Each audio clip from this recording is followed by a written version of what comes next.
Psicopatas do cotidiano. Como reconhecer, como conviver, como se proteger. De Katia Meckler. Narcisista. Sabe com quem está falando?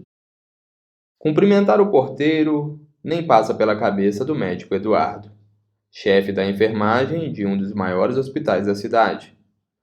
Lógico que, se um diretor da instituição estiver ao seu lado, ele não apenas dará bom dia, como comentará sobre futebol. Assim, construiu sua reputação de gente boa e arrebatou a simpatia dos funcionários.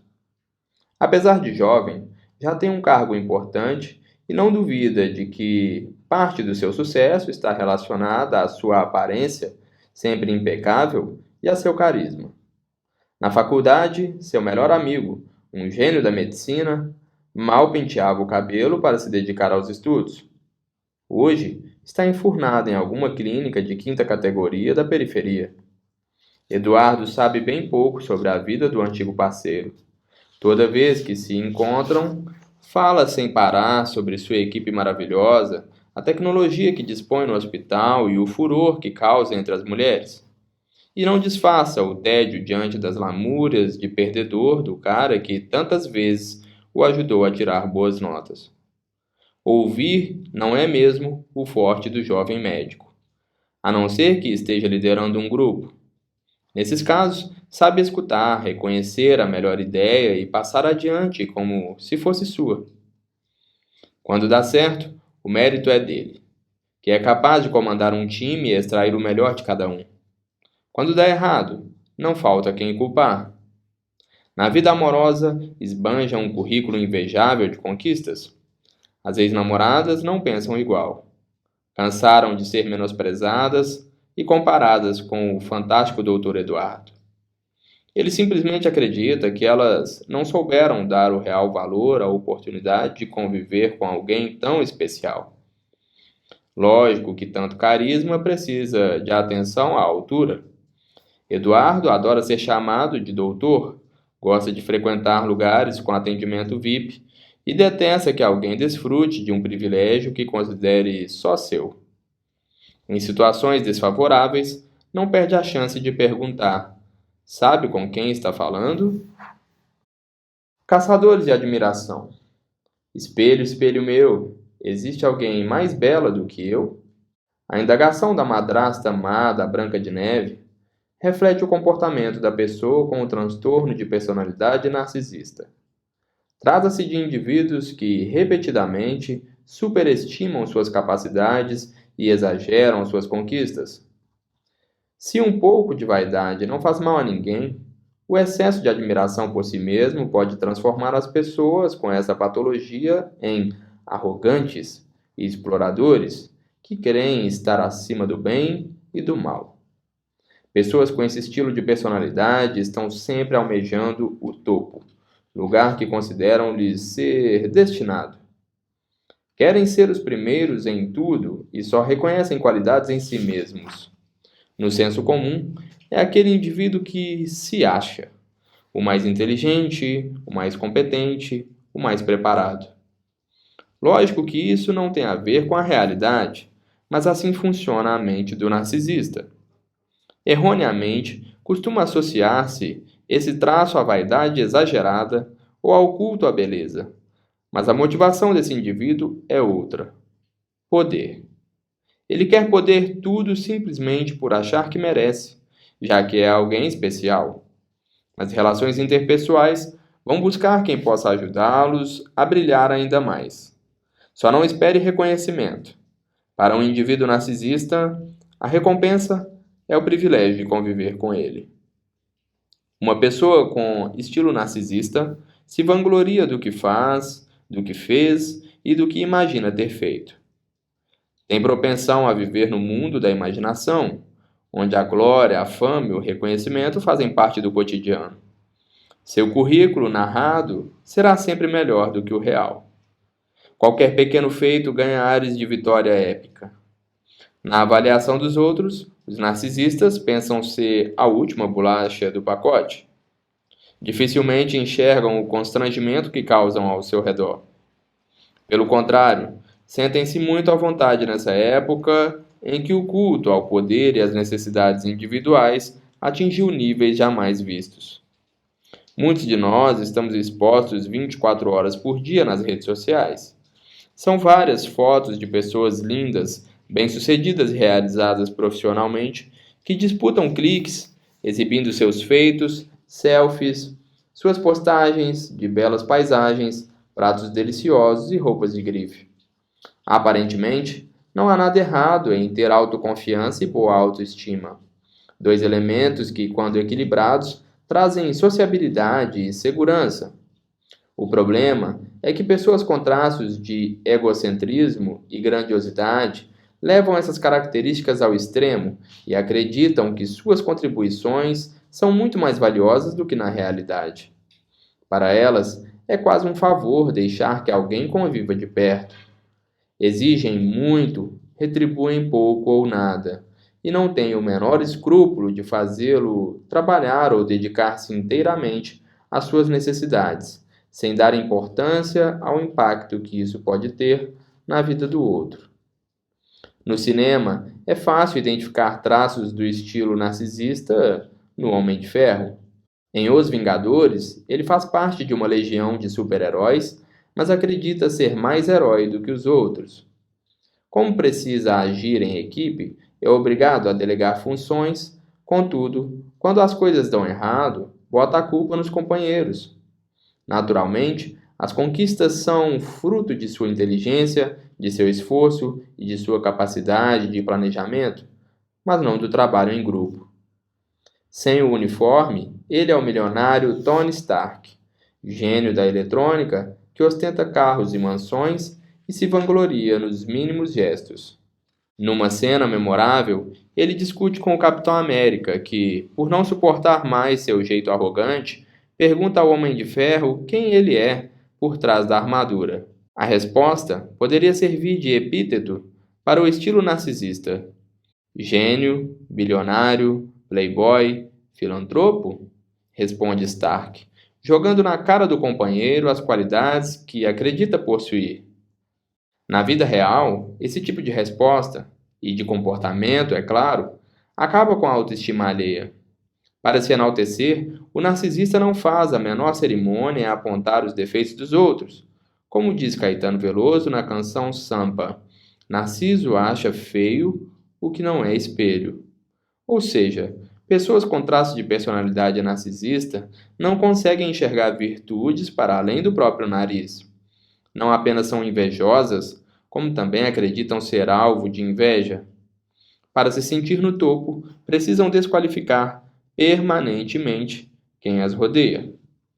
Ganhei uma promoção no trabalho e me esforcei muito para isso.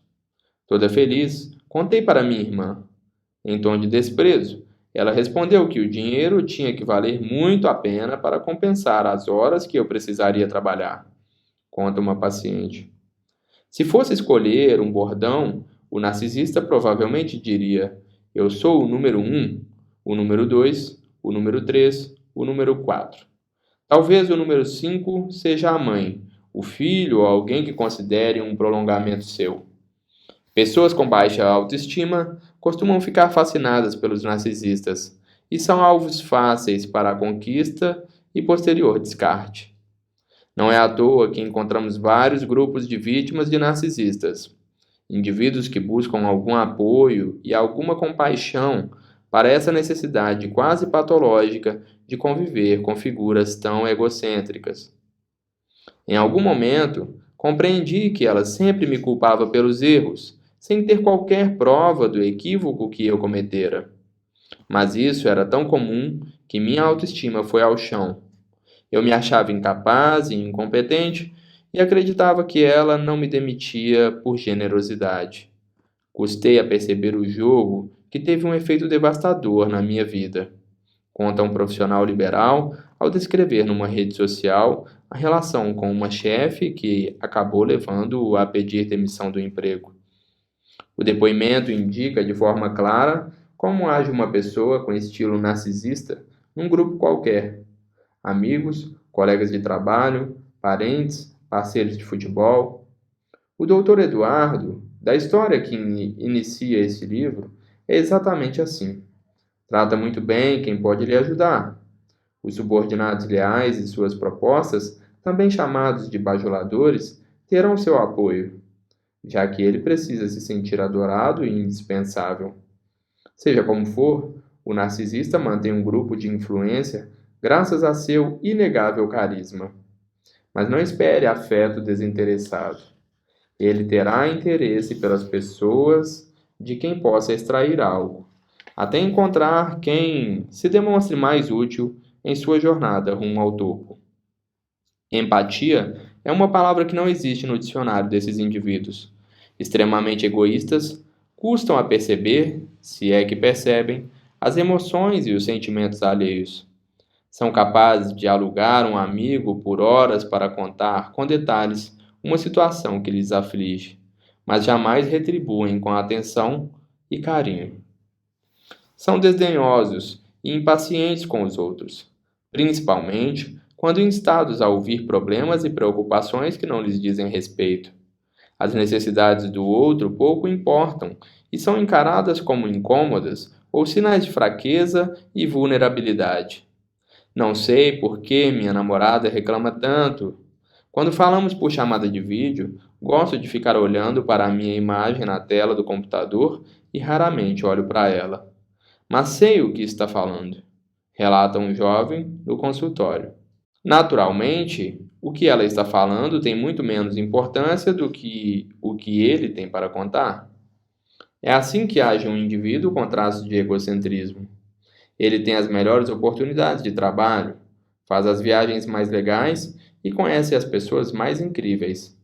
Como está sempre em busca da admiração alheia, seu repertório de histórias é de tirar o fôlego.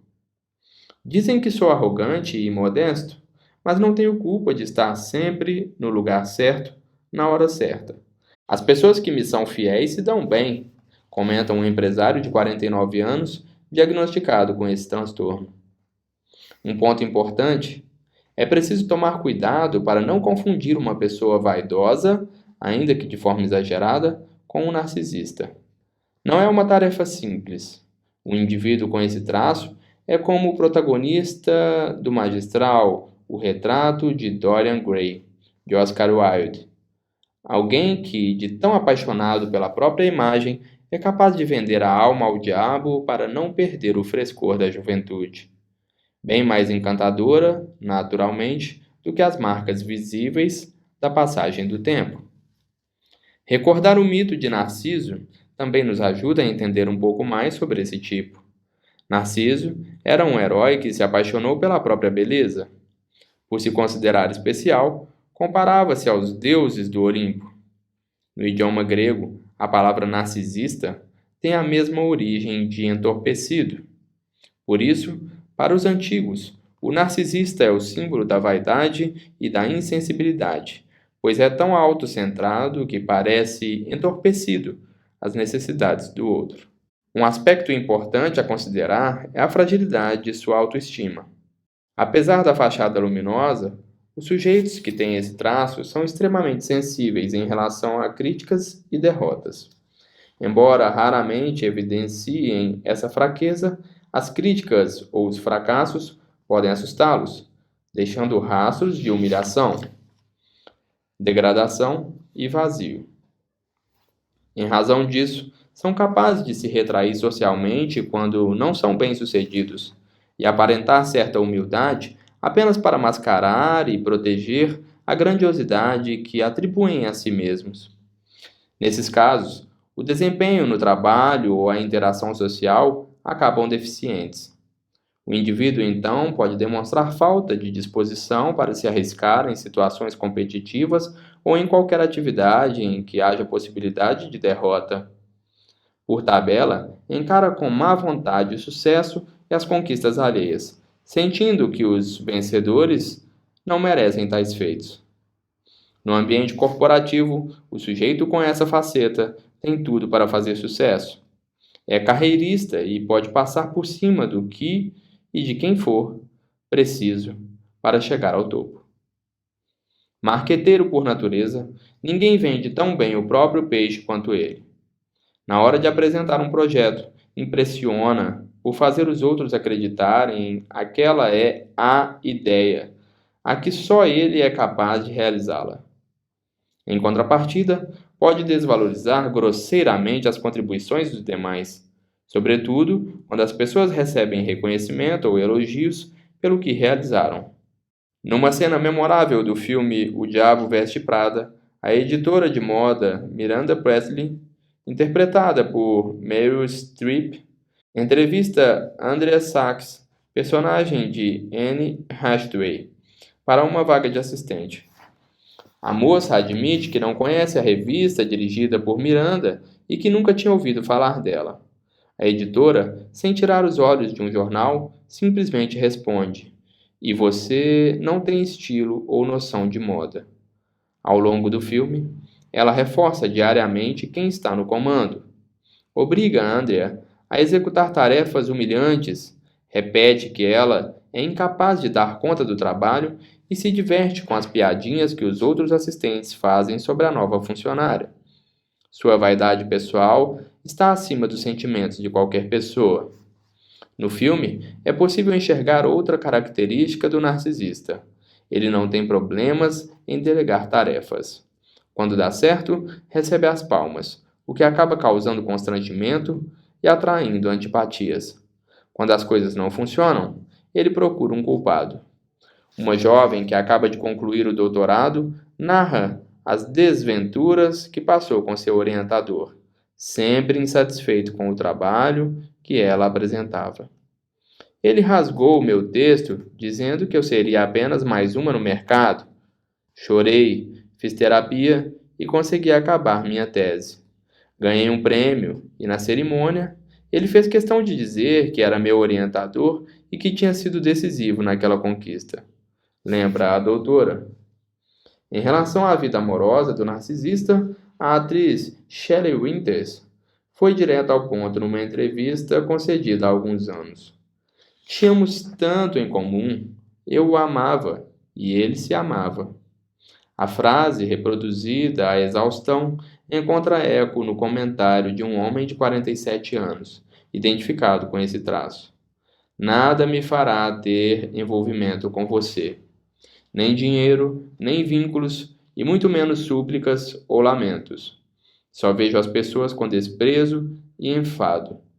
Você será menos que nada para mim e correrá o risco de se transformar em nada para você mesma. Num relacionamento amoroso, esse tipo de comportamento pode ser trágico e causar muito sofrimento. Quem ama um indivíduo egocêntrico precisa, acima de tudo, entender que ele estará sempre em primeiro lugar. Um poema postado no blog de uma comunidade intitulada Sou Narcisista, e daí? Diz: da minha vida eu falo muito, mas quando querem conversar comigo, eu nem escuto. Diagnóstico: essa patologia é mais comum entre os homens. Os traços de personalidade podem piorar com a idade, e o profissional precisa tomar cuidado para não confundir as facetas do narcisista com episódios de mania ou hipomania, alteração de humor fora do convencional. A Associação Americana de Psiquiatria indica 8 características que devem ser levadas em conta para o diagnóstico. Sensação grandiosa quanto à própria importância. Fantasia de sucesso ilimitado na vida profissional e na amorosa. Crença de ser alguém único e especial. Demanda excessiva por atenção. Certeza de possuir direitos exclusivos. Carência de empatia. Tendência a ser explorador nas relações interpessoais. Comportamento arrogante e insolente. Propensão a ter inveja e se sentir alvo de inveja. Dificuldades na convivência.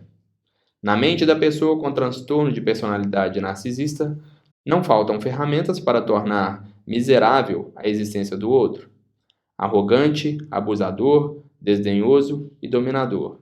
O indivíduo com essa natureza é egocêntrico e frio diante do sofrimento alheio. Seu sentimento de grandiosidade é fora do convencional e ele fica irritado com qualquer situação em que não perceba o destaque que julga lhe ser de direito. Além de tudo, é invejoso.